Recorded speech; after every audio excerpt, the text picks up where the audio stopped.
Om.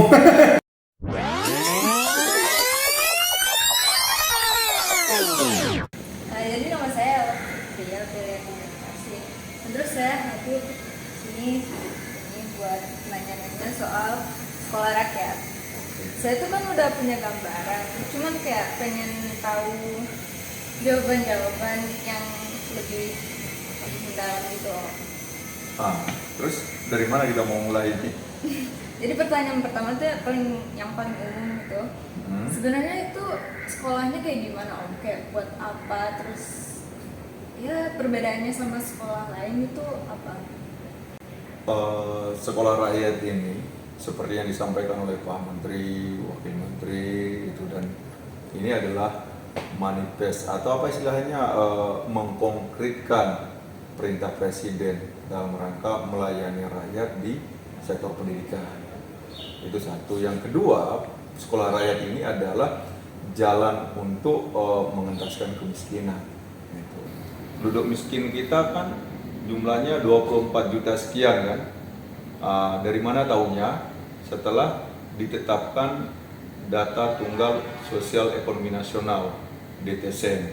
Perintah Presiden itu semua program pemerintah itu harus berbasis data. Maka ditentukan setelah ditetapkan menjadi data tunggal sosial ekonomi nasional itu ketemu angka 24 juta itu jumlah penduduk miskin di Indonesia. Nah, di dalam 24 juta itu ada 3.170.000 orang itu miskin ekstrim. Itu maka sekolah rakyat itulah menjadi jalan untuk memutus mata rantai kemiskinan itu. Artinya bahwa sekolah rakyat ini mengkonkretkan apa namanya lagu kalau kalian apel itu di ini, bangunlah jiwanya, bangunlah badannya untuk Indonesia Raya. Nah itu jadi membangun bangsa itu harus kuat, sehat jiwanya, sehat raganya kan. Gimana menurutmu itu kan? Iya, emang programnya bagus banget sih. Iya. Terus saya mau nanya Om, kan ini buat yang miskin ekstrim. Nah cara kita tahu mereka miskin ekstrim itu gimana? Kayak misalnya pengeluarannya itu berapa? Itu kan sudah ada data tunggal itu dulu kan. Iya. Nanti akan dihitung itu, nanti orang miskin ekstrim itu adalah pengeluarannya itu 500.000 per bulan. Nah yang ekstrim. Kemudian kalau yang miskin itu 500.000 sampai 800.000. Itu. Terus saya juga dengar kalau yang sekarang itu bersifatnya sementara kan? Yang mana sementara? Ya maksudnya ada beberapa gitu. Terus nanti mau dibikin bangunan-bangunan baru. Ya jadi ada istilahnya rintisan. Kalau yang di sekolah rakyat yang rintisan itu kita pakai nih gedung-gedung yang miliknya Kementerian Sosial, kemudian dari gedung-gedung BLK miliknya Kementerian Tenaga Kerja. Itu dipakai rintisan untuk mengawal. Nanti kan akan ada permanen itu. Terus berarti mereka agak deketan sama apa ya? Lingkungan kantor-kantor gitu. Enggak, kan itu kan nanti kan walaupun ada misalkan gedung sekolah rakyat yang berdekatan dengan kantor kan mereka ini kan di boarding itu, diinapkan segala macam. Keren Gitu. banget. Ya itu. Terus kalau misalkan ada keluarga yang nggak mau lepasin anaknya itu berarti dia nggak sekolah di sekolah rakyat atau gimana? Tentu begitu kalau dia tidak mau lepas, Iya. tapi kan pemerintah tetap akan berupaya. Ya mereka mungkin belum mau melepaskan anaknya itu masih punya asumsi di pikiran dia, oh anak saya nanti bagus enggak tempat tidurnya, bagus makannya enggak, segala macam kan. Padahal di sekolah rakyat itu ahli gizinya ada, kemudian guru-gurunya itu kemampuan di atas rata-rata guru-guru sekolah lain di situ kan. Nah karena nanti anak-anak lulusan sekolah rakyat ini menjadi orang-orang yang akan siap bermental kepemimpinan gitu kan, cerdas itu kan, kemudian punya loyalitas terhadap negara yang dihasilkan nanti itu. Kan mereka ngomongin asrama gitu kan. pulangnya gimana?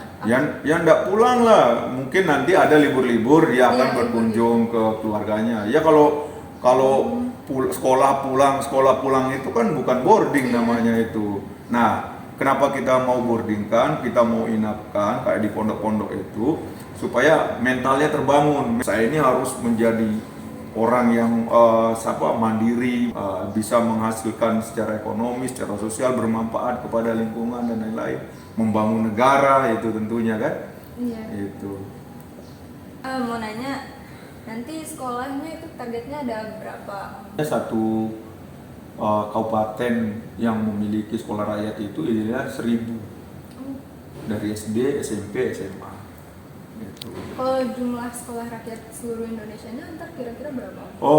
Target presiden itu seluruh kabupaten kota itu harus ada sekolah rakyatnya. Jumlah kabupaten kota kita berapa? 514 kabupaten kota. Itu harus punya sekolah rakyat semua. Plus satu provinsi, satu sekolah rakyat. Provinsi kita berapa? 38. 38 sekolah rakyat tingkat provinsi sama 514 tingkat kabupaten kota. Banyak banget ya. Banyak. Terus indikasi kalau misalkan program itu berhasil gimana?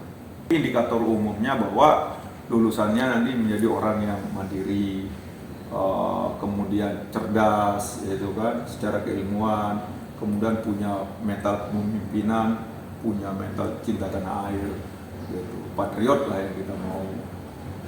Terus kan itu sampai SMA dong ya. Mhm. Terus kalau misalkan udah lulus dilepas sampai di Itu lulus itu nanti bagi yang mau lanjut kuliah akan difasilitasi oleh negara. Kemudian kalau yang mau, saya mau kerja perbengkelan, dia di atas skillnya. Kemudian dikasih modal sama negara nanti. Gitu. Terus kalau misalkan ada kelompok yang nggak termasuk miskin, terus mereka kayak gimana ya, cemburu dan mereka dapat fasilitas yang lebih better, itu gimana? Sebenarnya tidak boleh cemburu kan, Iya, boleh. tidak boleh cemburu karena satu, ini kan punya posisi anak saudara-saudara kita, anak-anak ini yang masuk dalam sekolah Mereka rakyat itu kan, deserve gitu kan? iya, jadi kita juga justru harus mensupport dia untuk Iya. masuk sekolah rakyat itu, tidak boleh cemburu karena kan kalau tidak diambil oleh negara dia tidak bisa mengenyam pendidikan kan, gitu. Nah harusnya dia bersyukur kan ini kan, gitu, bahwa saudaranya ini bisa sekolah, gitu. Terus aku juga mau nanya, kalau misalkan yang disabilitas itu juga bisa masuk situ apa enggak? Bisa masuk. Bisa masuk. Bisa masuk disabilitas, tapi tentu kita cek dulu disabilitasnya itu desil 1 atau desil 2 atau masuk dia di data tunggal, itu kuncinya. Kunci masuk di sekolah rakyat itu adalah masuk dalam data tunggal sosial ekonomi nasional dulu kan. Kemudian kita cek masuk desil berapa dia. Karena banyak juga disabilitas itu lahir dari keluarga mampu. Itu. Saya mau nanya soal fasilitasnya, boleh nggak? Boleh. Fasilitas sekolah rakyat ini kalau kacamata saya lihat ya, itu high gitu. Jadi dari SD, SMP, SMA itu kan semua komputerisasi itu, laptop itu kan. Bahkan papan tulisnya itu touch screen itu. Keren banget. Iya, semua terkoneksi itu. Artinya bahwa serapan informasi segala macam itu udah pasti dijamin. Terus saya lihat ada kayak gambar-gambar gitu, kamarnya juga bagus, kasurnya, Iya. lemarinya gitu. Iya, kan harus dipastikan peserta didik ini dia nyaman kan. Iya.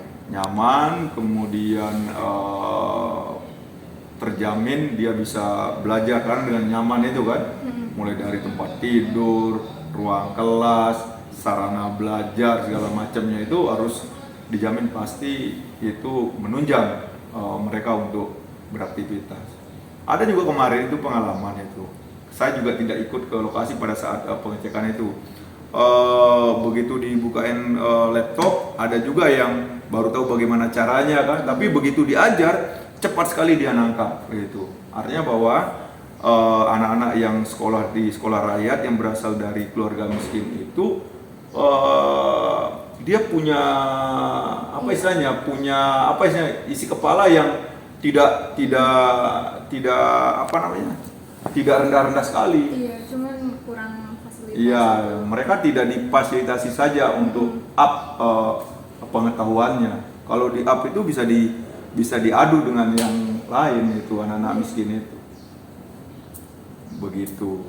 Nah, jadi Om, kalau misalkan di luar negeri kayak saya dulu tuh kan sekolah mulai dari Januari sampai Desember, habis itu naik kelas gitu kan. Kalau di Indonesia kan pertengahan tahun kayak Juli gitu.